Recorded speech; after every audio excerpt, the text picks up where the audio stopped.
Hari ini garam mungkin dianggap remeh, tapi dulu garam bisa menentukan hidup dan mati.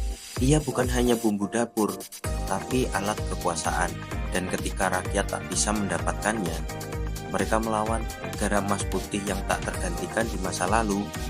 Garam adalah komoditas krusial, bukan hanya untuk rasa, tapi untuk mengawetkan makanan, mengobati luka, dan bahkan digunakan dalam ritual keagamaan. Saking berharganya, para kaisar dan raja menjadikannya barang pajak. Dalam banyak kasus, rakyat tak boleh membuat atau mengambil garam sendiri. Mereka harus membeli dari negara dengan harga yang ditentukan penguasa. Dan dari sinilah awal mula pemberontakan dimulai. India, ketika garam menjadi simbol perlawanan tahun 1930.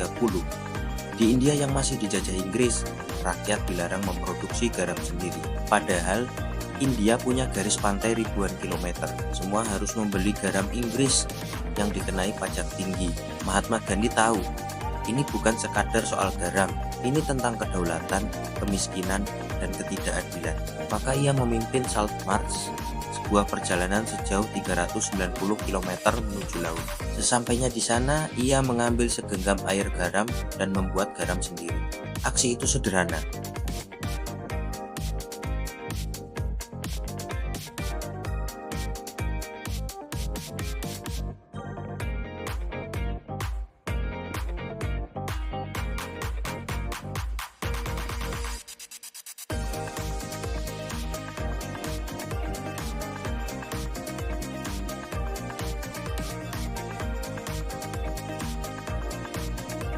Rakyat miskin menanggung beban terbesar, penyelundupan garam merajalela, dan saat protes meningkat, kebencian pada ketidakadilan sistem itu ikut menyulut api revolusi. Garam mungkin terlihat kecil, tapi saat ia dikendalikan oleh segelintir elit, ia bisa menjadi bahan bakar kemarahan massal.